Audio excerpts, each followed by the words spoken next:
200 টাকার খেলনা বন্দুক ঠিক করতে মানুষ 500 টাকা দেয়, কিন্তু কেন দেয় ভিডিওতে দেখুন।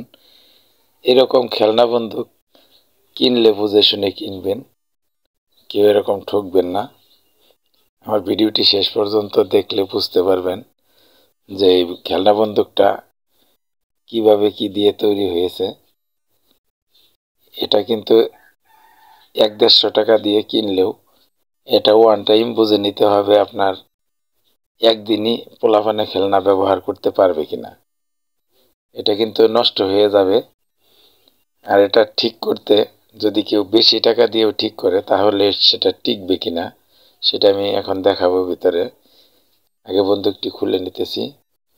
এরকম বন্দুক কিনলে ভেবেচিন্তে কিনবেন, কারণ এটার প্লাস্টিকগুলা কিন্তু একদম নর্মালি ভিতরে খুললে দেখতে পাবেন উপরের অবস্থা কি আর ভিতরের অবস্থা কি। বন্দুকটি যেরকম শক্তিশালী কার্যকরী বোঝাইছে, স্প্রিংগুলা যেভাবে শক্তিশালী করছে ভিতরে, সেই অনুযায়ী প্লাস্টিক বা সেখানে টিকবে কিনা ভিতরে দেখাবো। কিন্তু বন্দুকটি ঠিক করতে 150-200 টাকার বন্দুকে কেন 500 টাকা দেয় ঠিক করতে, দেখেন। বন্দুকটি আমি খুলে দেখাচ্ছি।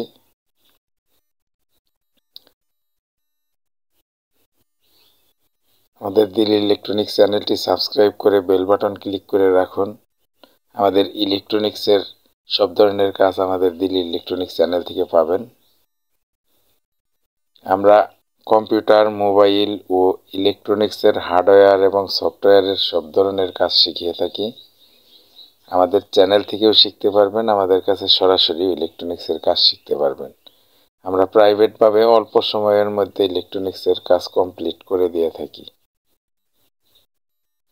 দেখেন, এটার ভিতরে আমার খোলা হয়ে গেল।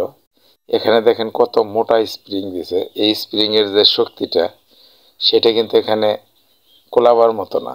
দেখেন প্লাস্টিক যেটুকু এখান থেকে টান দিলে যে ধাক্কা লাগে স্প্রিংয়ে, এই স্প্রিংয়ের শক্তি এটা টান কোলাবার মতো না। বাচ্চারা যখন এটা দিয়ে গুলি করতে যায় তখন কিন্তু এটা টান দেয়, যেটা এটা টান দিলে যে কোলাইবে সেরকম প্লাস্টিক এখানে নাই। স্প্রিংয়ের প্লাস্টিক ভেঙে ছুটে যায়। এভাবে টান দিয়ে এদিকে লক করতে হয়। লকের মাথা ভেঙে গেছে। দেখেন, এই ভাঙ্গা জয়েন্ট করলে কিন্তু টিকবে না। দেখেন কাস্টমার এটা চলবে না বা টিকবে না, এজন্য কিন্তু 500 টাকা কাস্টমার এটা ঠিক করার জন্য দিছে। তবু টাকা রেখে লাভ নেই, কারণ এটা টিকবে না। এটা যখন আবার জয়েন্ট করে দেওয়া হবে প্লাস্টিকগুলো কিন্তু আবার টান দিলে ভেঙে যাবে। অযথা কাস্টমারের টাকা নষ্ট করে কোনো লাভ নাই। এজন্য টাকা ফেরত দিয়ে আমি এটা আগের মতো করে আবার লাগিয়ে ফেরত দিয়ে দিব।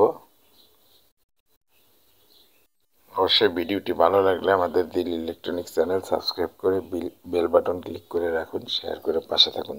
ধন্যবাদ।